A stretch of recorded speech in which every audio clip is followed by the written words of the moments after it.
Welcome back, students, in SST class, and good morning to all of you. Students, as you all know that in last class we were in chapter number 7, and the chapter name is, you know very well, what is it? Understanding marginalization. Yes, last class में हम लोगों ने इस topic पर discuss किया था और इसके में बहुत सारे इंपॉर्टेंट टॉपिक्स थे. And yes, last topic was who are Adivasis. We already discussed about the topic that is Adivasis. Who are the Adivasis? Adivasis कौन थे?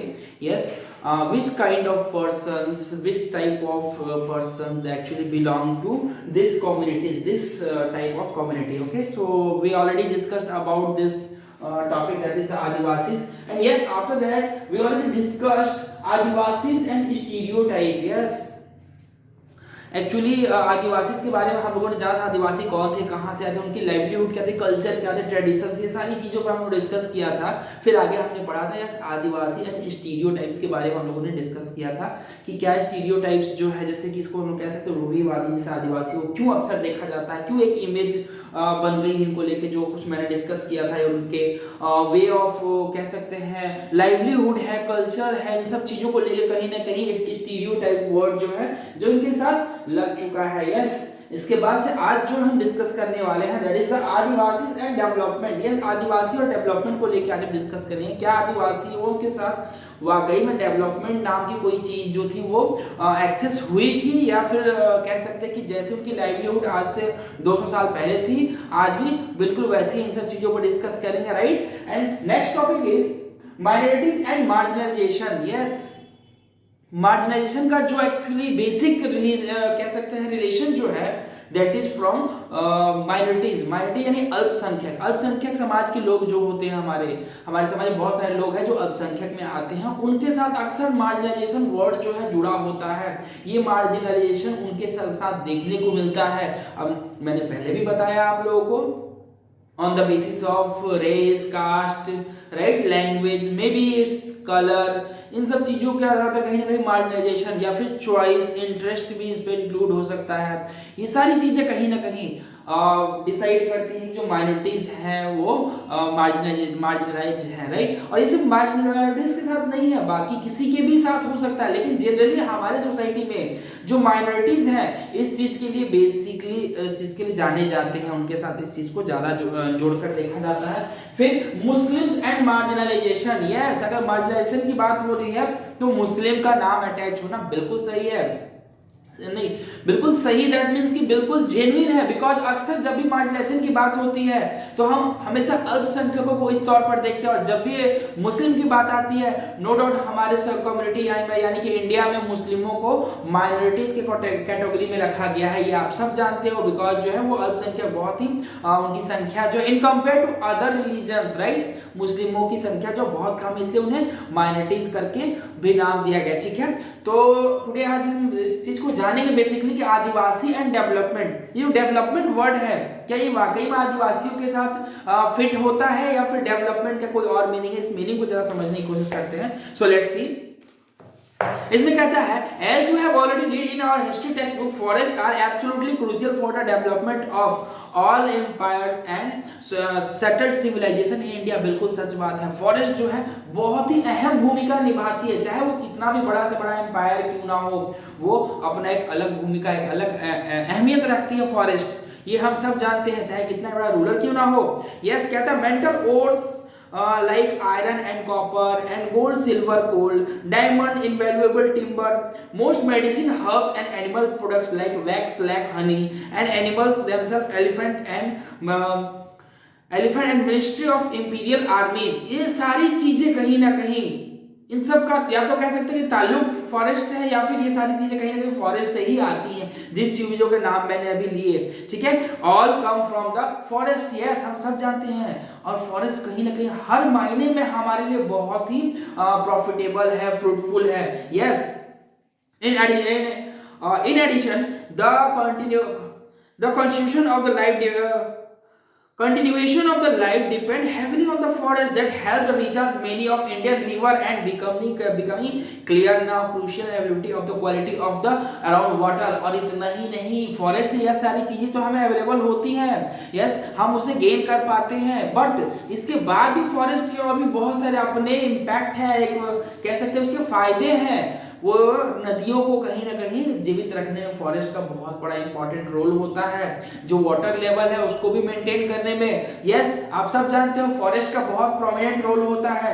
और इतना ही नहीं, लोगों को अलग तरह की लाइवलीहुड प्रोवाइड करने में सबसे इंपॉर्टेंट रोल है वो है फॉरेस्ट का, यस और एयर एंड वाटर को भी प्योर करने का, क्लीन करने का सबसे बड़ा जिम्मा जो है वो फॉरेस्ट के पास है, और सबसे पहला जिम्मा जो है फॉरेस्ट के पास है। आगे कहता है Forests cover the major part of the country, and till now 19th century the Adivasi had deep knowledge of access to the all over the most of this access to the well control over most of this track and lead the middle of the 19th century। yes आदिवासियों में खास बात ये थी कि ये आदिवासी जो थे आपके फॉरेस्ट से बहुत ज्यादा फेमिलियर हुआ करते थे, फॉरेस्ट से बहुत ज्यादा उनका तालमेल था, लगाव था, जुड़ाव था, और वो हर एक कोने तक बहुत आसानी से एक्सेस कर पाते थे। उन्हें ये भी पता था कब कहाँ कौन सी चीज अवेलेबल है, और फॉरेस्ट का एक कह सकते हैं कि एक केयर टेकर के तौर पे, अलग से अगर कहें बुक से हट के तो आदिवासी केयर टेकर के तौर पे भी फॉरेस्ट को उस समय देखे जाते थे।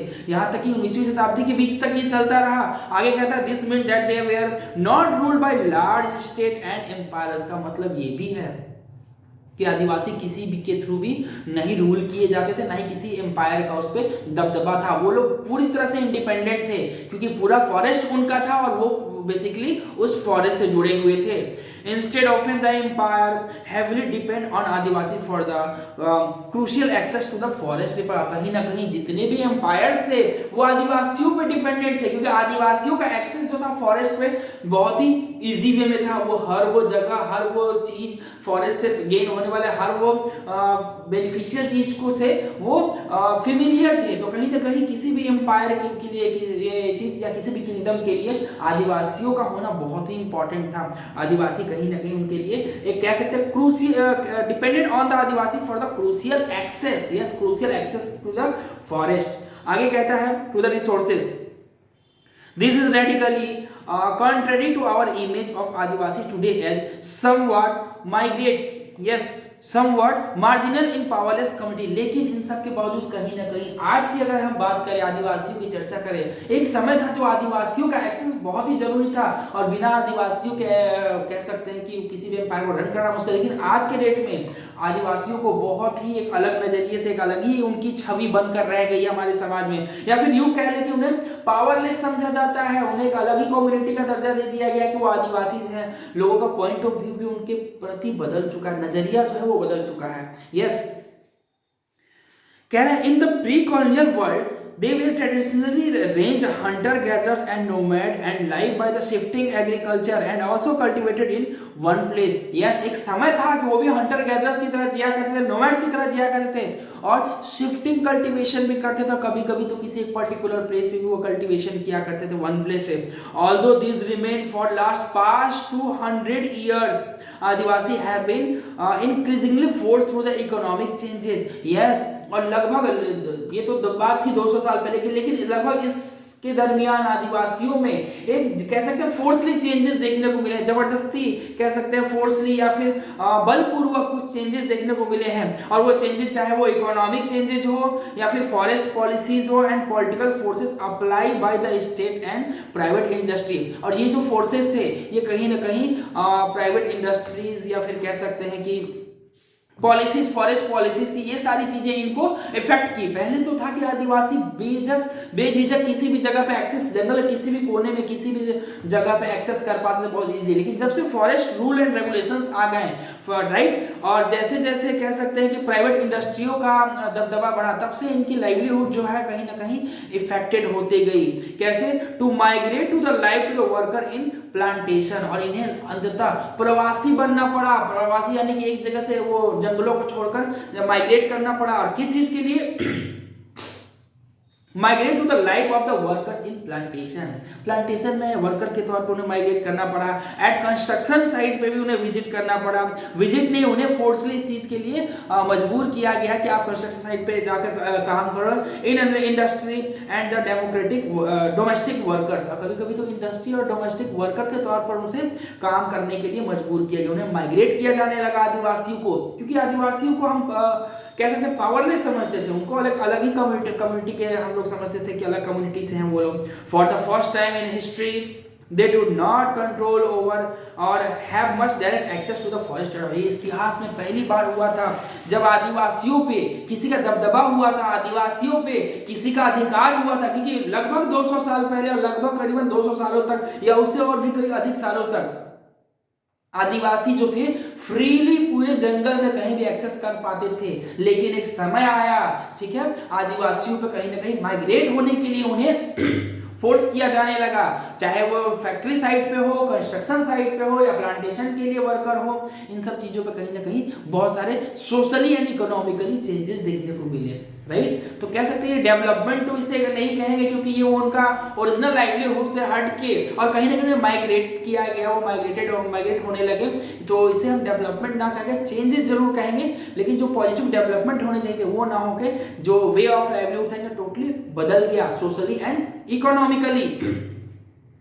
Forest land have been cleared for the timber and to get land for the agriculture and industry. Yes, forest जो है लगभग धड़ल्ले से जंगलों की कटाई होनी स्टार्ट हो गई थी, ठीक है। टिम्बर्स यानी कि लकड़ियों के जो सामान जो हमारे यूज में आता है, लाइक रेलवे स्लीपर के लिए पहले मंगाए जाते थे, और भी बहुत सारे लकड़ियों का उपयोग आप सब जानते हो इसके लिए। और कहीं ना कहीं एग्रीकल्चर इंडस्ट्री के लिए पेड़ों की कटाई होने लगी, उसका जो जमीन था उसको यूज में लाया जाने लगा। Adivasi have also live in this area that are rich in minerals and other natural resources. Yes, आदिवासी जिस एरिया में रहते थे वो मिनरल एंड नेचुरल रिसोर्स से भरा पूरा था, प्रचुर मात्रा में ये रिसोर्सेज जो थे वहां अवेलेबल थे। These are taken over for the mining and other large industrial project. और ये सब चीज ले लिया गया आदिवासियों से, छीन लिया गया, जंगलों की कटाई कर कर उस पर कहीं ना कहीं प्रोजेक्ट और माइनिंग किया जाने लगा, right. Mining and industrial project जो है उस पर बिठाए जाने लगे, प्रोजेक्ट को यूज में लाया जाने लगा।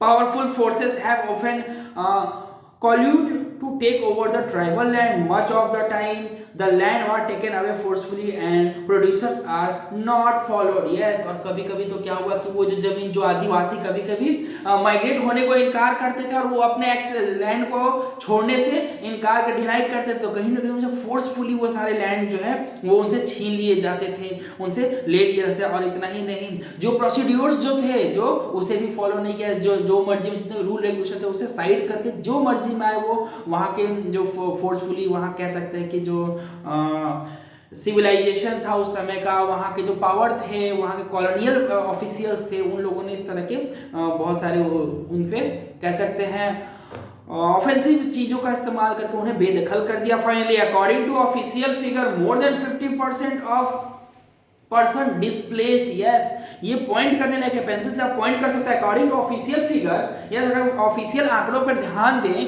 तो लगभग 50% से भी ज्यादा पर्सन जो वहां के आदिवासी थे वो डिस्प्लेस्ड यानी अपनी जगहों को छोड़कर किसी दूसरे जगह पर चले गए due to the mines and mining project and tribals. Yes, mine and mining project की वजह से बहुत सारे वहाँ के जो पर्सन थे वो डिस्प्लेस्ड हो गए, एक जगह को छोड़ के दूसरी जगह पर जाने लगे, और ये काम उन्हें फोर्सफुली करा। अगर वो खुद से ना जाना पसंद करते तो फोर्सफुली उनसे ये काम करवाया जाता था। एक और इम्पॉर्टेंट पॉइंट है, another recent survey reported by organisation working among the Adivasis show that 79% of the person displaced from the state of Andhra Pradesh, Chhattisgarh, Odisha and Jharkhand. एक ऑर्गेनाइजेशन के रिपोर्ट के तहत अगर ध्यान दे तो हम ये पाएंगे कि लगभग 79% आदिवासी जो है वो डिस्प्लेस्ड हो गए, यानी कि अपनी कह सकते हैं कि जमीन जो थे पहले उसको छोड़कर दूसरे जगह चले गए, वो प्रवासी बन गए। और ये कहाँ हुआ बेसिकली आंध्र प्रदेश में, छत्तीसगढ़ में, यस, उड़ीसा और झारखंड में मुख्यतः देखने को मिला। कहते हैं huge A huge tract and the land have also gone under the water of 100 and dams that have been built in the independent India। और इतना ही नहीं, जगह जमीन जो थे वो तो गए और उस पे जमीन पर कहीं ना कहीं बड़े बड़े डैम्स जो रिवर्स थे उन पे डैम भी बनाए जाने लगे। यस, बहुत कह रहा है कि have also gone under the waters of hundreds of dam, एक दो नहीं लगभग सैकड़ों डैम का निर्माण किया गया उन जमीनों पर, उन नदियों पर उसको बांध के। ठीक है, और आगे कहता है in the north east their land remain highly marginalized militarized. और इतना ही नॉर्थ ईस्ट में तो मिलिट्री का भी कब्जा होने लगा, मतलब कह सकते हैं कि हाईली मिलिटराइज, उस जमीन पर मिलिट्री का दबदबा हो गया, वहां मिलिट्री एक्टिविटीज देखे जाने लगे, ये सारी चीज। इंडिया हैज 104 नेशनल पार्क, इसको पेंसिल से आप लोग पॉइंट आउट कर सकते हो, अंडरलाइन कर सकते हो, नॉट पॉइंट आउट अंडरलाइन कर सकते हो। India has 104 national park covering 14,501 square kilometre and yes 543, ये बहुत ही इंपॉर्टेंट है, 543 wild life sanctuaries covering around 1,18,918 square kilometre areas. Yes, इतने बड़े जमीन को ये सारी चीजें जो जैसे सेंचुरीज हैं और कह सकते हैं कि नेशनल पार्क हैं, ये कवर कर रखे हैं। These are where the tribal originally live but were evicted from. Yes,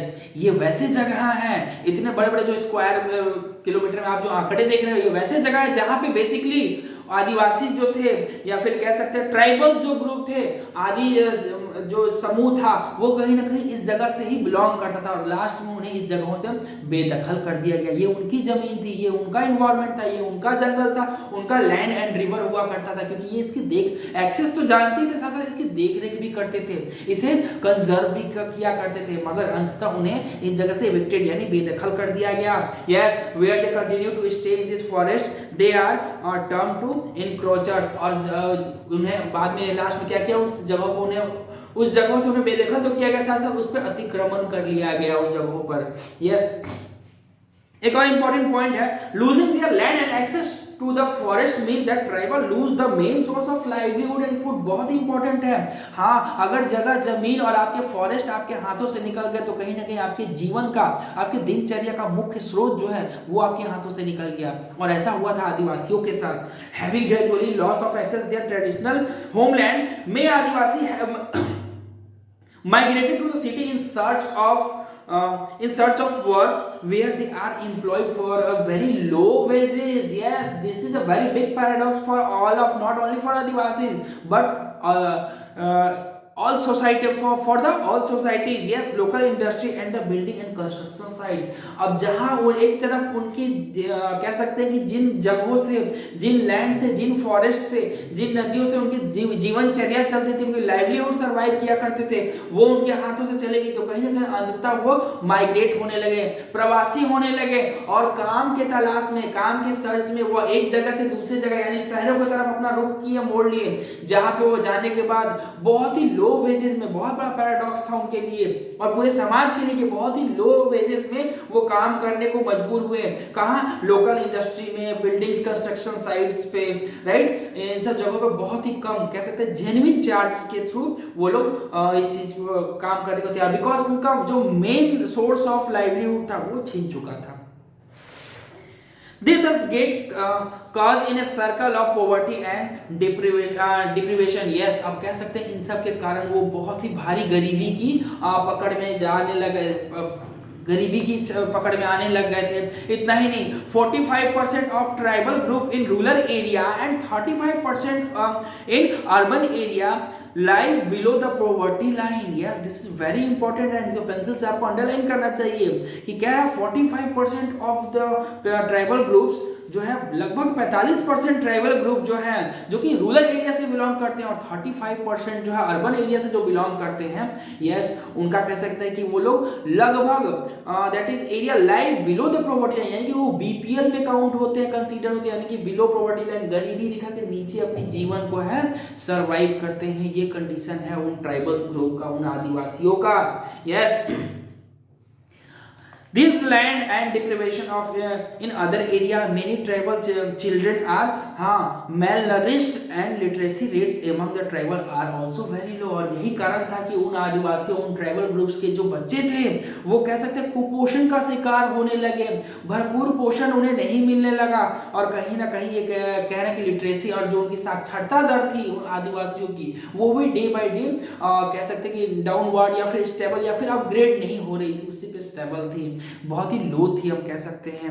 when Adivasi are displaced from their land they lose much more than a source of income. इतना ही नहीं, सोर्स ऑफ इनकम जब उनको उनकी जमीन से बेदखल कर दिया गया उन आदिवासियों को, कहीं ना कहीं सोर्स ऑफ इनकम भी उनसे पूरी तरह से छीन लिया गया था, क्योंकि सोर्स ऑफ इनकम वो उसी जंगल पर डिपेंडेंट थे और वो जंगल ही उनसे छीन लिया गया था, तो कहीं ना कहीं उनसे उनका सोर्स ऑफ इनकम भी छीन लिया गया था। They loses their tradition and custom also. इतना ही नहीं, अभी और भी बाकी है, कहता है they loses their traditional and custom also, a way of living and being. हर जीवन का हर वो कह सकते हैं कि ह्यूमैनिटी नहीं कहेंगे, जीने का तरीका, कस्टम्स, जितने भी उनके पारंपरिक तौर तरीके, सब चीज उनसे छीन लिया गया। सोर्स ऑफ इनकम तो गया ही गया, उनके जो कल्चर्स थे, ट्रेडिशन थे, सब उनके हाथों से निकल गया। क्या है, आगे एक सेंटेंस है, they took our farming land, they left some houses, they took the serpentine cremation ground, temple, well and pond, how will we survive। ये कहना था किसका, से गोविंदा मरण नाम का एक इंसान थे, वो आदिवासी कह सकते हैं, उस ग्रुप से बिलोंग करते हैं। वो कहते हैं कि वो उन्होंने हमारी जमीन, उन्होंने यानी कि जो वहाँ के कॉलोनियल पीरियड जो थे कह सकते हैं, ठीक है, तो उन लोगों ने हमारी जमीन छीन ली हमसे, हमारा हर वो एग्रीकल्चर फील्ड छीन लिया, यहाँ तक कि कहते हैं सेरिमेशन जो ग्राउंड होता है वो भी, यानी कि जहाँ हम अंतिम संस्कार किया वो जमीन छीन ली हमसे, टेम्पल छीन लिए गए, वेल, कुआं, पॉन्ड, जितने भी सोर्स ऑफ हमारे लाइवलीहुड है सब के सब छीन लिए गए। हाउ विल वी सर्वाइव, ये सब होने के बाद हम कैसे सर्वाइव करेंगे, ऐसा गोविंदा मरण ने कहा। Who were displaced yes due to the refinery project in Orissa, जिन्हें ये गोविंदा मरण जो थे इन्हें भी डिस्प्लेस कर दिया गया था। क्यों, क्योंकि उड़ीसा में एक रिफाइनरी प्रोजेक्ट बैठाया जाता है, जिसकी वजह से उनकी अपनी जमीन भी, उनके अपने सोर्स ऑफ इनकम थे वो सारे छीन चुके थे। उन्होंने कहा कि उन लोगों ने हमारी जमीन ले ली, हमारी जायदाद ले ली, हमारे एग्रीकल्चर फील्ड ले लिया, हमारे आत्मदाह करने का जमीन ले लिया, इतना ही नहीं हमसे हमारा फॉरेस्ट छीन लिया, वेल पाउंड एंड टेम्पल तक छीन लिया उन लोगों ने। तो हम कैसे सरवाइव करेंगे। यस, बहुत बड़ा पैराडॉक्स था ये उन लोगों के लिए, पूरे सोसाइटी के लिए, पूरे ट्राइबल ग्रुप्स के लिए। And yes, as you have read the exist in interconnectedness, जो कंडेंस कहते हैं, इंटरकनेक्टेडनेस जो था, हाँ, as you have read this existed in interconnectedness between the economics and social dimensions yes of the tribal life. Yes, destruction in one sphere naturally impact the other. कहीं ना कहीं ये जो उनकी जो जुड़ाव था, उनका इंटरकनेक्टेड जो थे जंगलों से, वो उनसे छिन गया, वो दूर हो गए इस चीज से। और कह सकते इकोनॉमिक एंड सोशल डायमेंशन, यानी कि आर्थिक और सामाजिक आयाम से वो पूरी तरह से अलग हो चुके थे, पूरी तरह से उन्हें इस चीज से दूर कर दिया गया था। कहीं ना कहीं इन सब कारणों से उनकी जो लाइवलीहुड थी वो पहले की तरह स्वतंत्र, इंडिपेंडेंट ना होकर बहुत ही कठिनाई कष्टकारी थी। और कह सकते हैं कि इस जैसे आदिवासी जो बहुत ही जेन्युइन नहीं, बहुत ही लो वेजेस पे काम करने के लिए उन्हें मजबूर किया जाने लगा, और शहरों में वो कहीं ना कहीं माइग्रेंट बनकर शहरों की ओर वो रुख करने लगे, उधर रुख मोड़ लिया और वो जाने लगे इधर। Yes, often this process is the deprocession and the displacement can be painful or violent। और कहीं ना कहीं ये जो बेदखली थी कहीं ना कहीं आगे चलकर बहुत ही कष्टकारक, दुखदाई और कह सकते हैं वायलेंट, हिंसा का रूप ले लिया, और आगे चल के बहुत सारे हो सकता है प्रोटेस्ट भी हुए होंगे।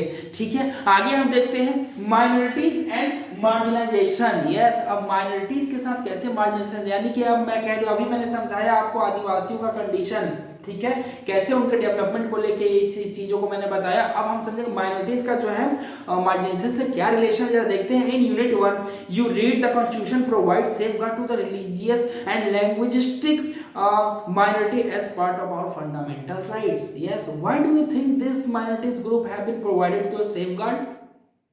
जैसा कि हमने यूनिट 1 में पढ़ा था कि जितने भी अल्पसंख्यक के माइनॉरिटीज हैं, कॉन्स्टिट्यूशन जो है उन्हें एक सेफ गार्ड प्रोवाइड करता है, मतलब एक अलग तरह का उन्हें प्रोटेक्शन प्रोवाइड करता है। यानी कि कह सकते हैं उनके धर्म और उनके भाषा के आधार पर कोई भी उनके साथ गलत व्यवहार नहीं कर सकता। कहीं ना कहीं ये उनका फंडामेंटल राइट्स है माइनॉरिटीज का, कि आप उनके धर्म और भाषा या फिर किसी भी अदर चीज के आधार पर आप उनके साथ मार्जिनलाइज नहीं कर सकते। लेकिन क्या आपने कभी सोचा क्यों माइनॉरिटीज को ही हमेशा सेफ गार्ड की जरूरत पड़ती है? ऐसा क्या है जो अक्सर माइनॉरिटीज को हमारा जो कॉन्स्टिट्यूशन है उसे सेफगार्ड प्रोवाइड किया? तो मैं आप लोगों को बता दूं, द टर्म ये अंडरलाइन करने लायक पॉइंट है, बहुत इंपॉर्टेंट है। The term minority is most commonly used to refer communities that are numerically small in relation to the rest of the population. बिल्कुल सही बात है, ये माइनॉरिटी जो शब्द है ये हम उनके लिए इस्तेमाल करते हैं या फिर वैसे लोगों के लिए इस्तेमाल करते हैं जो कि संख्या में बहुत कम होते हैं in compare to other population. यानी किसी शहर में अगर किसी एक खास कम्युनिटी की संख्या बहुत ज्यादा है और उसी शहर में कुछ ऐसे भी कम्युनिटीज रहते हैं सर्वाइव करते जिनकी संख्या बहुत कम है, तो कम संख्या में सर्वाइव करने वाले माइनॉरिटी उनको लोगों को हम लोग माइनॉरिटी कहते हैं, यानी अल्पसंख्यक कहते हैं, चाहे वो किसी भी कास्ट और कम्युनिटी से क्यों ना बिलोंग करते हो। Yes, however is a concept that goes well beyond the number। मतलब एक कॉन्सेप्ट है कि जो भी नंबर, जो ज्यादा नंबर होता है उसके जस्ट अपोजिट जो नंबर होंगे उसे हम कहीं ना कहीं माइनॉरिटीज का दर्जा देंगे। और इतना ही नहीं, आगे कहता है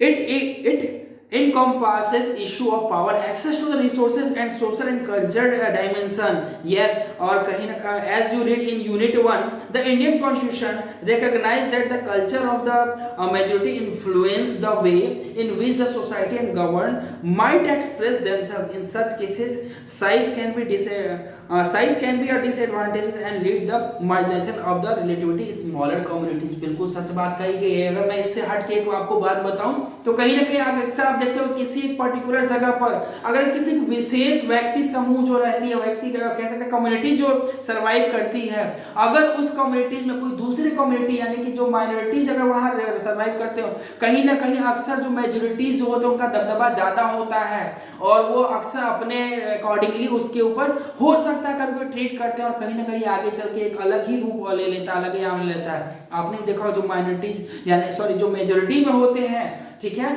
जो मेजोरिटी कम्युनिटी के होते हैं वो माइनॉरिटी वालों को कहीं ना कहीं दबा कर रखते हैं, माइनॉरिटी वालों को। ऐसा हो, हालांकि अब कॉन्स्टिट्यूशन के लागू है, ऐसा बिल्कुल भी गलत है, ऐसा पॉसिबल नहीं है, लेकिन अक्सर ऐसा देखने को मिलता था कि या हम कह सकते हैं मार्जिनलाइज्ड उन्हें किया जाता है, उनके साथ पार्शियलिटी किया जाता है, उनके साथ कहीं ना कहीं उन्हें डिस्क्रिमिनेट किया जाता है बिकॉज कि वो मार्जिनलाइज्ड हैं, वो अल्पसंख्यक हैं। यहाँ पे बहुसंख्यकों की तादाद बहुत ज्यादा, वो किसी विशेष कह सकते हैं कम्युनिटी, स्पेशल कम्युनिटी जो वहाँ एग्जिस्ट करता है और उस स्पेशल कम्युनिटी के इन्वॉल्वमेंट में एक छोटा सा कम्युनिटी भी है जो वहाँ एज अ माइनॉरिटी सर्वाइव करता है। तो कहीं ना कहीं कभी कभी उन लोगों को बहुत सारी चीजों को फेस करना पड़ता है, लाइक डिस्क्रिमिनेशन, पार्शियलिटीज, राइट। कभी कभी तो ये वायलेंस का भी रूप ले लेता है, ठीक है। इन सब चीजों से कहीं ना कहीं ये ध्यान में रखते हुए ऐसा कहा गया होगा।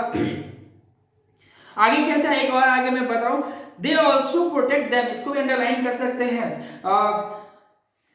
इसलिए कहा गया है the safeguard needed to protect minority communities against to the possibility of the being culture and dominated by the majority. इसलिए एक माइनॉरिटीजों को कहीं ना कहीं सेफ गार्ड प्रोवाइड किया गया है। हो सकता है जो बहुसंख्यक समुदाय के लोग हैं वो इन अल्पसंख्यकों पर किसी भी तरह का कह सकते हैं भेदभाव या फिर वायलेंस किसी तरह का ना कर बैठे, इसके लिए माइनॉरिटीज को कहीं ना कहीं सेफ गार्ड प्रोवाइड करने की जरूरत पड़ती है। और ऐसे सिचुएशन कभी कभी क्रिएट हो जाते हैं, हालांकि अब ये संभव नहीं है बिकॉज फंडामेंटल राइट सबके पास है अपने अपने, बट पहले ये अक्सर होता था, इस तरह की चीजें आए दिन देखने को मिलती थी। आगे एक लाइन है, ये बहुत ही इंपॉर्टेंट है, पेंसिल से अंडरलाइन आप चाहो तो कर सकते हो।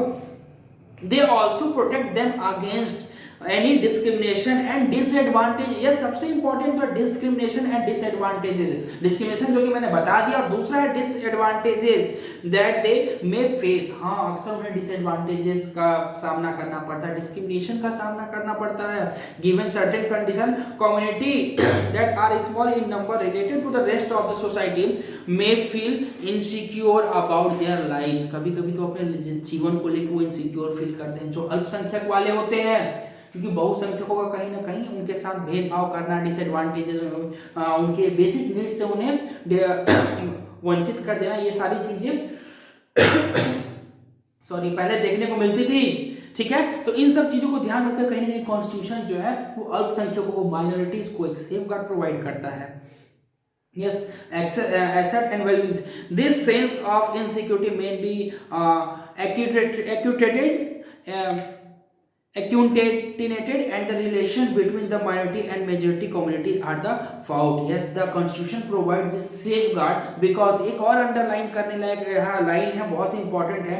The constitution provides this safeguard because it is committed to protecting India's culture, diversity and promoting equality to justice. एक और कारण है कि यहाँ कहीं ना कहीं हमारा संविधान जो है, हमारा कॉन्स्टिट्यूशन है, वो प्रोवाइड करता है। क्या प्रोवाइड करता है? उसके तहत हर वो इंसान का वो कह सकते हैं कि उसको सेफ गार्ड प्रोवाइड करेगा।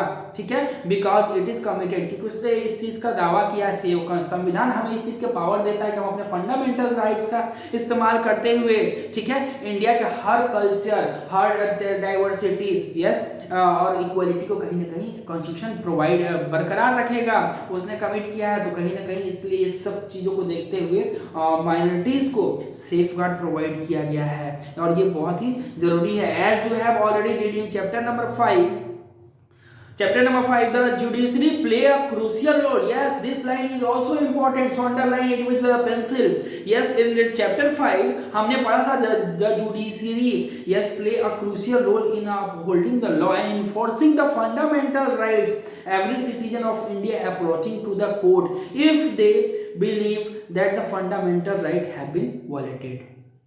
हाँ, चैप्टर 5 में हमने पढ़ा था कि जुडिशरी जो है, जो न्याय तंत्र है हमारे देश का, वो भी कहीं ना कहीं बहुत ही प्रोमिनेंट रोल प्ले करता है। किस चीज में? अगर किसी सिटीजन्स को लगता है कि उसकी फंडामेंटल राइट्स यानी मौलिक अधिकार जो है वो उसका हनन हो रहा है, तो वो सीधे अप्रोच कर सकता है किसको? सीधे कोर्ट को, कोर्ट का दरवाजा खटखटा सकता है। ठीक है, और उस कंडीशन में क्या होगा? कोर्ट जो है उसको सेफगार्ड प्रोवाइड करेगा, उसके फंडामेंटल्स राइट की रक्षा करेगा। Now let us understand marginalisation in the context of the Muslim community. ये तो हमने जाना, अभी जस्ट हमने मार्जिनलाइजेशन जाना, ठीक है, कि हमारा माइनॉरिटीज और उसका मार्जिनलाइजेशन कैसे अक्सर देखने को मिलता है। लेकिन अब जो है मार्जिनलाइजेशन जो है वो अक्सर मुस्लिम कम्युनिटी, अभी तो हमने कम्युनिटी के बारे में बात करी, लेकिन मुस्लिम कम्युनिटी जो है उनके साथ भी अक्सर मार्जिनलाइजेशन देखने को मिलता है, जिसका कुछ लाइन हम लोग देखते हैं। कहता है according to 2001 census Muslims are 14.2% of the India's population and considered to be marginalized community in India today because the comparison of other communities they have over the year been deprived from the benefits of socio-economic development. ये भी एक बहुत बड़ा paradox है हमारे समाज के लिए, बहुत ही कह सकते हैं दुर्भाग्य है कि मुस्लिम कम्युनिटी को भी कहीं ना कहीं मार्जिनलाइजेशन का सामना करना पड़ता है। क्योंकि क्या हुआ अगर वो अल्पसंख्यक है, तो क्या हुआ अगर उनकी संख्या कम है, तो हमें किसी भी तरह का अधिकार नहीं है कि हम मुस्लिमों को उनके साथ डिस्क्रिमिनेट करें, डिसएडवांटेजेस उन्हें प्रोवाइड करें, राइट, उनके सोशियो इकोनॉमिक डेवलपमेंट को हम लोग वॉलेटेड करें। ये हमें किसी भी ने अधिकार, ऐसा किसी के पास अधिकार नहीं है। इसलिए फंडामेंटल राइट्स जो है, कॉन्स्टिट्यूशन जो है, इस तरह के कम्युनिटीज को एक सेफगार्ड प्रोवाइड करता है ताकि जो मेजॉरिटी कम्युनिटी वाले हैं उनके साथ किसी भी तरह का भेदभाव या उनकी अपमान या फंडामेंटल राइट्स की अवहेलना ना कर सके। यस, जैसे कि यहां कह रहा है, यस, आगे हम देखते हैं the data in the 3 tables below derive the different sources indicate the situation of the Muslim communities with the regard to basis of amenities, literacy and public employment. अगर हम बात करें, यहाँ डेटा दिया हुआ है इसमें, इसको अगर हम इसको अध्ययन करें, इसको पढ़े हम, तो कहीं ना कहीं हमें जो मुस्लिमों के साथ जो मार्जिनलाइजेशन देखने को मिलता है अक्सर हमारे समय में, वो क्लियर हो पाएगा हमारे साथ। कैसे? उनके लिटरेसी रेट पता चल पाएगी, पब्लिक एम्प्लॉयमेंट कितना है वो पता चलेगा।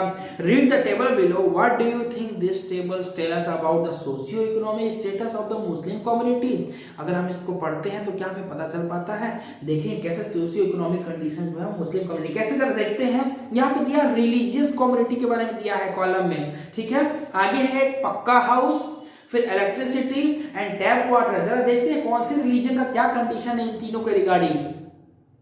अगर हिंदू की बात करें, हिंदू कम्युनिटी की बात करें तो पक्का हाउस 65.4% है, इलेक्ट्रिसिटी जो है 75.2% एक्सेस है, एंड टैप वाटर जो है वो 43.7% है। लेकिन वही अगर मुस्लिमों की बात करें, ठीक है, तो पक्का हाउस जो है 63.8% है, इलेक्ट्रिसिटी की बात करें तो 67.5% है, टैप वाटर जो है वो 35.8% ओनली। क्रिश्चियन का जो है वो पक्का हाउस सबसे ज्यादा है 69.3%, और इलेक्ट्रिसिटी 86.2%, और टैप वाटर जो है वो 48% है, राइट। सिखों की बात करें तो उससे भी ज्यादा 91% पक्का house, around 91%, electricity 96%, and yes tap water की बात करें 49%। तो कहीं ना कहीं चारों कम्युनिटी की बात करें, हिंदू, मुस्लिम, सिख एंड क्रिश्चियन की बात करें तो सबसे कहीं ना कहीं मार्जिनाइजेशन का शिकार मुस्लिम कम्युनिटी को होना पड़ा, क्योंकि मुस्लिम का जो रेशियो है कह सकते हैं वो पूरे जनसंख्या के अकॉर्डिंग 14.2% है ओनली। तो कहीं ना कहीं मुस्लिमों को इसका मार्जिनेशन। आगे लिटरेसी रेट जो है, literacy rate according to religion है, किस रीजन में कितना है, जैसे कि Hindu 63, Muslim 57, Christian 74, Sikh 67, Buddhist 71 and Jain 86। इसमें भी कहीं ना कहीं अदर जो कम्युनिटीज है वो बहुत आगे हैं, लेकिन मुस्लिम जो है इसमें भी कम पीछे रह गया है। यस, तीसरा जो कॉलम है वहां पे एम्प्लॉयमेंट रेट की अगर बात करें तो यहाँ पे अगर देखते हैं तो पॉपुलेशन 13.5 है, जिसमें से आईएएस 3 है, आईपीएस 4 है, आईएफएस का डेटा है, पीएसयू का डेटा है, स्टेट का डेटा है, बैंक एंड आरबीआई का डेटा है। तो कहीं ना कहीं पॉपुलेशन जो है वो आदिवासी मुस्लिमों की वो बहुत ज्यादा पॉपुलेशन है, जिसमें से आईएएस जो है मात्र 3, आईपीएस 4, आईएफएस 1.8, मतलब डेटा कहीं ना कहीं बहुत ही कम है, बहुत ही जेन्युइन, मतलब जेन्युइन से भी बहुत लो है। तो हम समझ सकते हैं कहीं ना कहीं मुस्लिम कम्युनिटी के साथ मार्जिनाइजेशन का शिकार होना पड़ता है, और ये बहुत कम है इन कंपेयर टू अदर, ठीक है। Recognising that the Muslim in India we are lagging behind the term of various development indicators, the government set up the high level committee in 2005। कहीं ना कहीं सारे डेटास को पढ़ के पता चलता है कि जो मुस्लिम है कहीं ना कहीं लैगिंग हो रहा है इन सारी चीजों में, वो पिछड़ रहा है, पीछे रह रहा है, ड्यू टू द एक माइंडसेट भी है हमारा, और हम समझते भी है, हमारी सोसाइटी में अक्सर लोग समझते हैं मुस्लिम जो है वो कहीं ना कहीं माइनर कम्युनिटी से बिलोंग करते हैं, मार्जिनेशन का शिकार करते हैं। इसको लेके एक हाई लेवल कमेटी भी बनाई गई थी 2005 में। इसके चेयर एट जस्टिस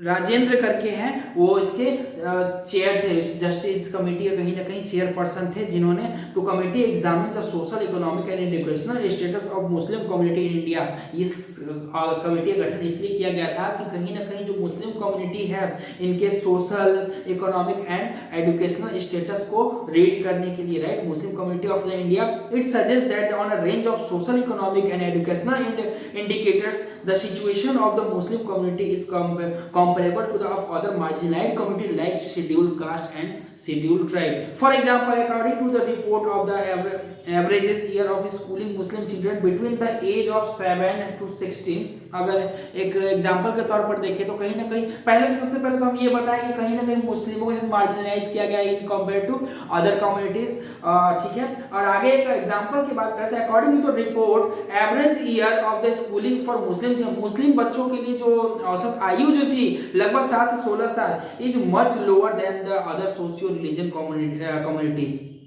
जो बाकी अदर सोशियो रिलीजन कम्युनिटीज हैं उनमें जो 7 से 16 साल के बच्चे की जो कह सकते हैं कि जो लिटरेसी रेट है या फिर जो कहीं ना कहीं सोशियो इकोनॉमिक डेवलपमेंट जो है बाकी कम्युनिटी के बच्चों से बहुत ही कम है। अगर पेज नंबर 56 देखेंगे तो हमें इस चीज का समझ में आएगा, ठीक है। Economic and social marginalisation experience by Muslim has other distinction as well, like other minorities Muslim customs and practice are sometime quite distinct from it has seen mainstream. और कहीं ना कहीं मुस्लिमों को भी कहीं जो मुस्लिम भी है आज हमारे मुख्य धारा से कहीं ना कहीं पीछे, जैसा कि अभी जस्ट टेबल नंबर 3 हमने पढ़ा, इसमें पॉपुलेशन का 13.5 है, जिसमें से आईएएस की मात्र 3% है, आईपीएस 4 है, ठीक है, आईएफएस मतलब बहुत ही कम रेट में है। तो कहीं ना कहीं हम कह सकते हैं इन सारे कारणों की वजह से जो हमारी मुस्लिम समुदाय के लोग हैं वो इन सब चीजों में बहुत ही पीछे पड़ जा रहे हैं।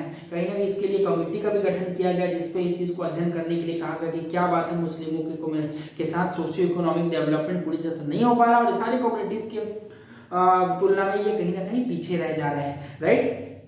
तो बेसिकली इस तरह की चीज़ें इसमें पूरी तरह से इंक्लूड है। जो मुस्लिम है वो कह सकते हैं बहुत लार्ज बड़े पैमाने पे इनका मार्जिनेशन देखने को मिलता है। और आगे की अगर इस तरह की बातें इसमें इंक्लूड है, आगे अगर हम नेक्स्ट पढ़ेंगे तो हम पाएंगे in the above section of the chapter we saw that the case of Muslim community there is link between the economic and social marginalisation. एक मुस्लिम कम्युनिटी ही है सारे कम्युनिटी में जो बेसिकली सबसे ज़्यादा मार्जिनाइजेशन का शिकार हुए हैं और सोशियो कह सकते हैं margination socio social and economically तौर पर दोनों तरफ से मार्जिनेशन का शिकार जो मुस्लिम कम्युनिटीज हुए हैं। Adivasi earlier in chapter you read about the situation of Adivasi in class 7 book you read about the equal status of the women in India. हाँ, आपने चैप्टर 6 क्लास 6 में पढ़ा था आदिवासियों के बारे में, 7 में वुमेन इक्वालिटी को लेकर हम लोगों ने पढ़ा था। अगर आपको याद होगा तो this experience of all this group point the fact that marginalization is a complex phenomenon requiring a variety of strategic measuring and safeguard to the otherness situation. और ये सारी चीज़ें कहीं ना कहीं इंडिकेट करती हैं कि हाँ हमारे समाज में आज भी जो है मार्जिनलाइजेशन जो है कहीं ना कहीं एग्जिस्ट करता है। इन सारी चीज़ों को दिखाता है कि हाँ 6 में आदिवासियों के साथ मार्जिनेशन का शिकार हुए थे, 7 में जो वुमेन ग्रुप था जो प्रोटेस्ट की थी, आप लोगों को चैप्टर याद होगा, उसमें भी बहुत सारी चीज़ें थी जो कहीं ना कहीं मार्जिनेशन को दर्शाती थी। और यहाँ भी हम लोग देखें कि मुस्लिम कम्युनिटी के साथ मार्जिनाइजेशन हुआ है। तो इस सब चीज़ों को कहीं ना कहीं हमें इंप्रूवमेंट की जरूरत है। कह रहे without this we will never able to protect the diversity to make our country unique for realise the state community to promote equality for all. और कहीं ना कहीं यही सब कारण है, कह सकते हैं कि जो कॉन्स्टिट्यूशन है इसलिए इन माइनॉरिटीज को सेफ गार्ड प्रोवाइड करता है। और अगर ऐसा नहीं हो पाया तो हम अपने देश की जो डाइवर्सिटी है, ठीक है, इक्वलिटी है, इस चीज़ को बचाए पाने में नाकामयाब हो पाएंगे अगर हम इन सारे माइनॉरिटीज़ को अगर सेफ गार्ड प्रोवाइड नहीं करेंगे, इनको इक्वल ट्रीट नहीं करेंगे, इनको डिस्क्रिमिनेट नहीं करेंगे, डिसएडवांटेजेस को की तरफ इनको ना देखें। इन सब चीज़ों को करने से कहीं ना कहीं हमारे देश का जो है इक्वलिटी डिस्ट्रॉय होगा, ठीक है। तो ये सब चीज़ों को अलग करके अपने देश की जो है जो जिस चीज़ के लिए हमारा देश जाना जाता है दैट इज इक्वलिटी के लिए जाना जाता है, इस चीज़ों को बचा पाएंगे और सारे लोगों को इक्वल समझेंगे तभी ये संभव हो पाएगा, राइट। तो ये था हमारा chapter that is the understanding marginalisation. Okay, इसमें हम लोगों ने इतने सारे टॉपिक्स को डिस्कस किया। This chapter is over.